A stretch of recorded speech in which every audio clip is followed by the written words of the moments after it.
Hi friends, welcome to my little word my little happiness. అందరూ ఎలా ఉన్నారు? బాగున్నారా? నేనైతే చాలా బాగున్నాను. ఈరోజైతే అందరికీ చాలా ఇష్టమైన ఇదేంటో చూసారా, జున్ను మట. మా ఇంట్లో అయితే చాలా ఇష్టం. అందరికి కూడా ఇది జున్ను అనేది చాలా చాలా ఇష్టం కదండి. మాకు కూడా చాలా చాలా ఇష్టం. ఈ రెసిపీ అనేది ఈరోజైతే చేశాను. ఈ డెజర్ట్ కింద కూడా వాడతారు కదా దీన్ని. పెద్ద పెద్ద హోటల్స్లో కూడా డెజర్ట్ కింద జున్నుని అయితే ఇస్తారు కదా. ఇదైతే ఇంట్లోనే నేచురల్గా మనం ఎలా చేసుకోవాలో ఒకసారి అయితే చూపించేస్తాను చూడండి. దీనికైతే ఓన్లీ 4 ఇంగ్రీడియంట్స్ అయితే ఉంటే సరిపోతుందండి. జున్ను, పాలు, తర్వాత దాంట్లో మిక్సింగ్కి మిల్క్, తర్వాత బెల్లం, యాలకుల పొడి, యాలకులు, డ్రై జింజర్, తర్వాత మిరియాలు, ఇవన్నీ పొడి చేసినవి. ఇప్పుడు మన దగ్గర ఉన్న జున్ను పాలు అనేవి మనం ఒక గిన్నెలోకి అయితే తీసుకోవాలి. ఈ జున్ను పాలు అనేవి మా ఆడపడుచోలు గేదె ఈనిందండి. ఇది నేచురల్గా ఉన్న జున్ను పాలు మాట అండి. అవి తీసుకున్నాను. తర్వాత ఇవి అంగన్వాడీలో మనకి జగనన్న గిఫ్ట్ కింద ఇస్తారు కదా బాలింతలకి. అవి పాలు అయితే మా దగ్గర ఉన్నవి. అవి కూడా మా ఆడపడుచోలువే. అవి ఇస్తే ఇది 1 లీటర్ మాట అండి. ఈ 1 లీటర్ మిల్క్ మనము ఆ జున్ను పాలు అయితే మిక్సింగ్ చేయాలి. మీ దగ్గర ఈ మిల్క్ కాకపోయినా మామూలు మిల్క్, ఫుల్ ఫ్యాట్ మిల్క్ ఉంటే కనుక అవి కూడా లీటర్ వేసుకోవచ్చు.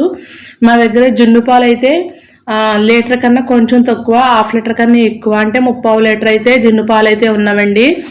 3/4 లీటర్ జున్ను పాలకి లీటర్ పాలు అయితే పడుతున్నాయి. ఇంకా కూడా వేసుకోవచ్చు. ఇందులో అయితే మేము అసలు వాటర్ కూడా కొంచెం కూడా మిక్సింగ్ చేయలేదు మాట అండి. తర్వాత దీనికి నేను 3/4 కేజీ అయితే బెల్లం అయితే తీసుకుని బాగా చిన్న చిన్న పీసెస్ కింద కట్ చేసుకున్నాను. ఇదైతే గ్రేట్ చేసుకోవటానికి అవదండి. ఇది బురుగు బెల్లం మాట అండి. మామూలు బెల్లం కాదు, ముద్ద బెల్లం లాంటిది ఏం కాదు. ఇది చాలా గట్టి బెల్లం మాట. ఇది ముక్కలు చేయడానికి కూడా చాలా గట్టి టైం పడుతుంది. అలాంటి బెల్లం అయితే తీసుకున్నాము. ఇవన్నీ కూడా మనం ఫస్ట్ ఇలాంటి స్పూన్తో అయితే, స్పూన్ కానీ స్పాచులాతో కానీ మిక్సింగ్ చేయాలి. చాలాసేపు పడుతుంది మాట అండి ఇది మిక్సింగ్ చేయడానికి. ఇలా చాలాసేపు మిక్సింగ్ చేయగా లాస్ట్లో మనం చేతితో కూడా కలపాలండి. అలా కలిపితే మాత్రమే అవుతుంది. మొత్తం బెల్లం అంతా కరుగుతుంది. చాలా టైం తీసుకుంటుందండి. 1/4 గంట తీసుకుంటుంది బెల్లం కరగడానికి. ఇప్పుడైతే ఇలా కలిపేసామండి. తర్వాత మనం పౌడర్ అయితే చేసి పెట్టుకున్నాం కదండి. ఈ పౌడర్ని అయితే ఇందులో వేసేయాలి. పాలు అవన్నీ ఎక్కువ ఉన్నాయి కాబట్టి మనకి ఇవన్నీ పౌడర్ అన్నీ ఎక్కువ వేసేస్తే కనుక మనకి కమ్మదనం వస్తుంది. ఇది కూడా బాగా మిక్సింగ్ చేయాలండి. ఈ పౌడర్ కూడా మొత్తం పాల్లో కలిసే విధంగా మొత్తం పాలన్నిటిలోకి పౌడర్ యొక్క ఘాటుతనము, లేకపోతే ఆ స్మెల్, ఫ్లేవర్ అంతా కూడా పాలలో పట్టేలా చూడాలి. ఈ పౌడర్ అయితే డ్రై జింజరు, మిరియాలు, డ్రై జింజర్ అంటే సొంటి అంటారు కదండి, సొంటి, మిరియాలు, యాలకులు మొత్తం 3 కలిపి మిక్సింగ్ చేసి మిక్సర్లో పొడి చేసి అనమాట అండి. ఫస్ట్ ఇవన్నీ రెడీ పెట్టుకున్నాం కదా, దీన్ని బాయిల్ చేయాలి కదా. మనం బాయిల్ చేయడానికి మనం ఇలాగా ఒక పెద్ద గిన్నెలో వాటర్ తీసుకుని స్టాండ్ పెట్టేసి దాని మీద మనం ఈ జున్ను పాలుని మిక్స్ చేసిన దాన్ని పెట్టేసుకుని దాని మీద మూత పెట్టాలన్నమాట. మూత పెట్టేసి అలా వదలకూడదండి. దాని మీద బరువు అయితే పెట్టాలి. బరువు పెట్టలేదనుకోండి మొత్తం ఈ ఆవిరిలో ఉన్న వాటర్ అంతా కూడా అందులోకి వెళ్ళిపోతుంది, పొంగిపోతాయి మాట అండి. ఇప్పుడు దీని మీద కూడా బరువు పెట్టాలి. దాని మీద పెట్టేసాం కదా, దీని మీద కూడా నేను సన్నికాయలు అయితే బరువు పెట్టాను.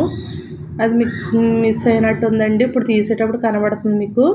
ఇలా బరువు అయితే పెట్టానండి. ఒక 1/2 అవర్ అయితే మనం మీడియం ఫ్లేమ్లో అయితే మొత్తం కుక్ చేసుకోవాలి. మీడియం ఫ్లేమ్ మాత్రమే పెట్టాలి, హై ఫ్లేమ్ పెట్టకూడదు. ఇప్పుడు చూద్దాం 1/2 అవర్ తర్వాత అయ్యిందా లేదా అనేది ఒకసారి అయితే నేను టెస్ట్ చేస్తున్నాను. చూడండి, ఇలా సన్నికాయలు తీసాక పైన దాని మీద ఉన్న రాయి కూడా తీయాలి. ఇప్పుడు ఇక్కడ ఆవిరికి మనకి పైన అయితే వాటర్ అయితే వచ్చేస్తాయి. దీన్ని ఇలా తీసేసామనుకోండి జున్నులో అలా పడిపోతాయి అన్నమాట. కాబట్టి మనం ఏదన్నా ఒక పెద్ద గట్టి తీసుకుని ఆ వాటర్ బయటికి వెళ్ళేలాగా చూసుకోవాలి మనం, జున్నులో పడుకోకుండా. ఇప్పుడు బయటకు నేనైతే వంపేశాను. తర్వాత చూడండి, మనకి వేసాం కదండి, పొళ్ళు వేసాం కదా, ఆ పొడి అయితే మాత్రం పైన అట్లా అలా వచ్చేసింది. దాని రసం అంతా మాత్రం దాంట్లో జున్నులోకి అయితే వెళ్ళిపోతుంది.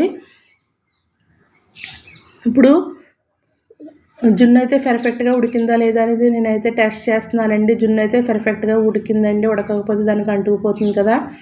చాలా చాలా యమ్మీగా ఉండే జున్ను. ఇప్పుడు వేడివేడిగా ఉందండి. ఇప్పుడు వేడివేడిగా అసలు తీయకూడదు మనం, అలా పెట్టేసుకోవాలి. ఇదైతే నైట్ టైం చేశాను నేను. తర్వాత ఇలా ఉంచేయాలండి మనం. ఇదైతే కట్టేసి, గ్యాస్ అయితే కట్టేసి పక్కన పెట్టేసి, మనం మూత పెట్టేసి అలా ఉంచేసి మనం మార్నింగ్ అయితే తినాలండి. దీన్ని ఇప్పుడు తినకూడదు. మార్నింగ్ తీస్తున్నాను చూడండి. ఇప్పుడైతే ఓపెన్ చేస్తున్నాను చూడండి.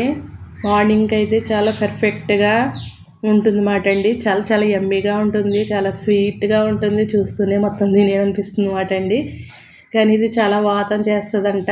ఎక్కువగా అయితే తినకూడదు, మితంగా తీసుకోవాలి టేస్ట్ చూడడానికి. అలాగే కొంచెం కొంచెం తినాలి తప్పండి. అలాగే పరగడుపును కూడా తినకూడదండి జున్ను అనేది.